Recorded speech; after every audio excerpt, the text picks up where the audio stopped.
what's going on, Boston Celtics fans? Welcome into Celtics Today by Chat Sports. You got your girl, Allie Barefoot here, and I've got two major topics that you guys need to know about because Jaylen Brown has finally spoken about what happened this summer.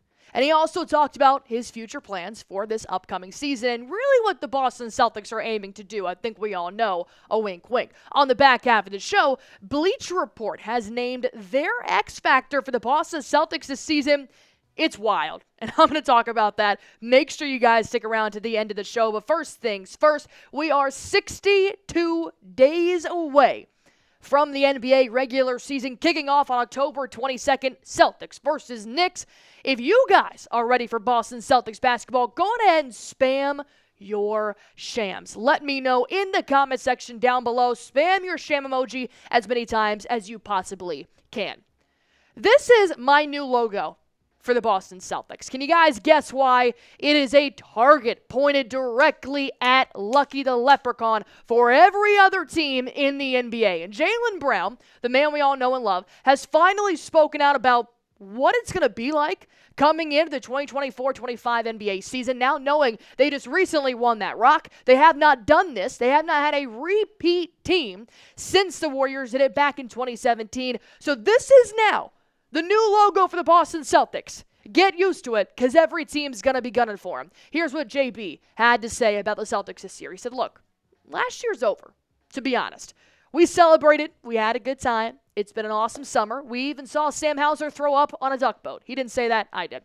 I've been having a great summer, by the way, but it's over with. And now it's back to work. Now we've got the target on our back. Everybody's trying to come after us. And I'm like, come on. So it's back to work, and I'm looking forward to next season. I love that. I love that. Him saying, come on, you come to TD Garden, you come try to take the crown away from us. I love it. Give me more motivation, because the NBA and the media outlets sure as hell have already given the Boston Celtics enough motivation to go back to back, maybe even to back. Brad Stevens, who should be president of the United States, has done nothing to the roster but make it just as good as it was last year by re-signing 13 of the 15 players. And every player has its own little agenda that they can have in the back of their mind, not just to win the NBA Finals again, but to prove to everybody the Celtics cannot be messed with. And if you look at those individual agendas, you got Jason Tatum as his did not participate in Team USA. Steve Kerr absolutely shitting on JT. I don't care how else you want to say it. And then he did the same thing to Jaylen Brown by just not even putting him on the basketball team. Coming off of NBA Eastern Conference Finals MVP, NBA MVP for the Finals, and he's not on Team USA. Blasphemy. Derek White's never been an All-Star. Okay, that first nod should have came a long time ago, but it needs to come this season, so I'm sure he's looking for that. I'm sure Drew Holiday would love to be Defensive Player of the Year at some point, considering he's been an all-defensive team member for 6 years. And you even got Kristaps Porzingis, who is trying to prove to everybody he's not made of glass, and he can come back harder than ever and still participate at a high level despite having surgery and rehabbing for 5 to 6 months. And normally when you win the NBA Finals, people give you your flowers because you have now proven you are the best team out of 30 teams in the NBA.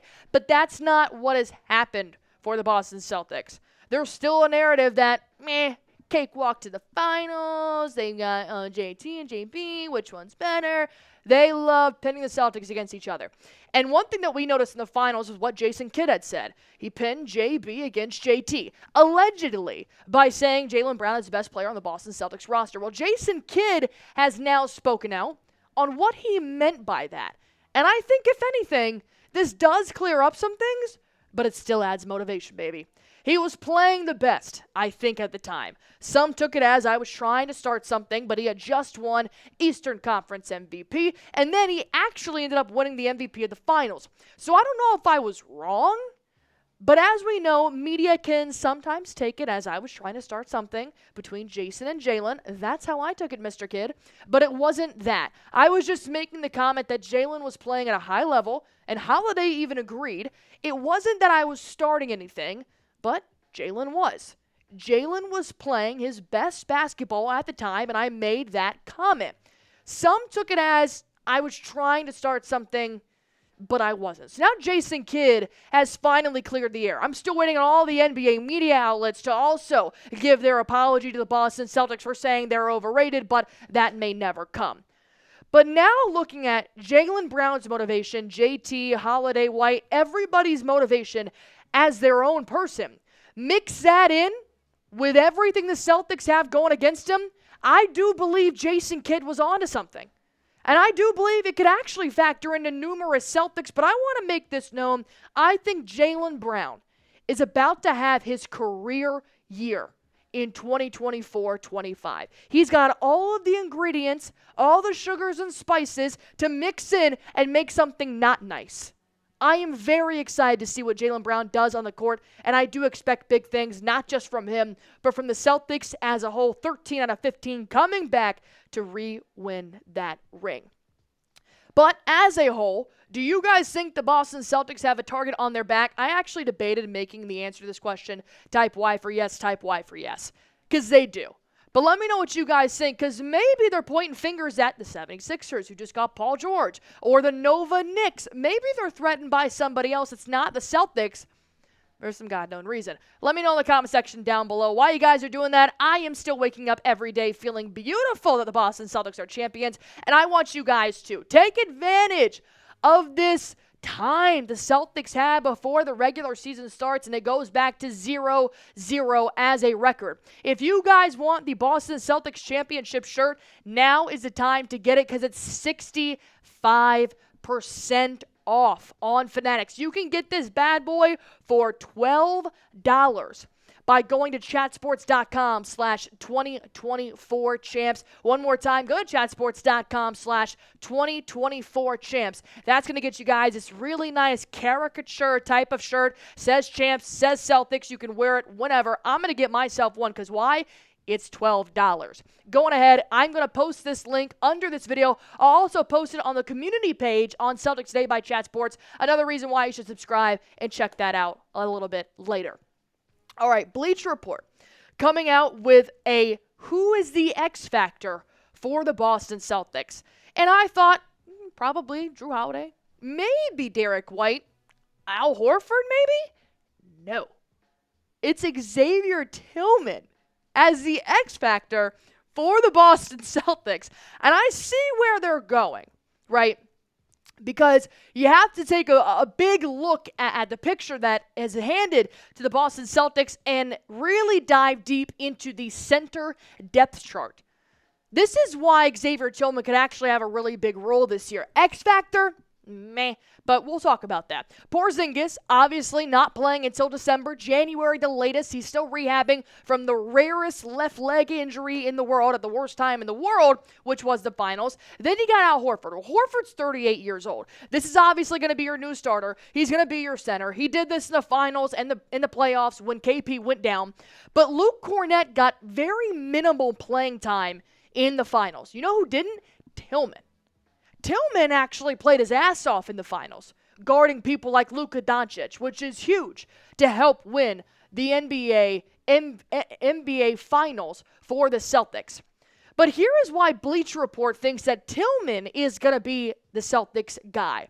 They're saying he's an elite switch defender for a big man, which he is. He has great hands, grades out as an excellent facilitator, and rarely turns the ball over.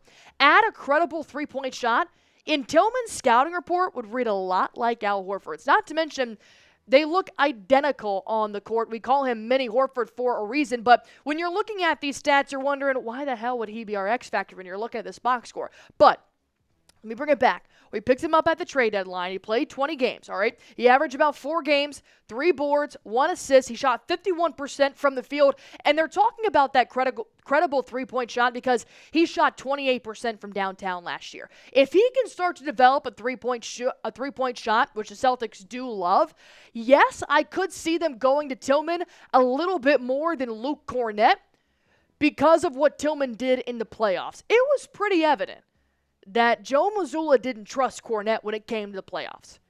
And I wouldn't either. He has grown, but there are moments where he kind of looks like Bambi and he just learned how to dribble and he just learned how to walk, and it's not my favorite sight to see, I will be honest. But you would think that Kornet's going to have a bigger role than Tillman because he has more of a frame like Porzingis, whereas Tillman has more of a frame like Horford.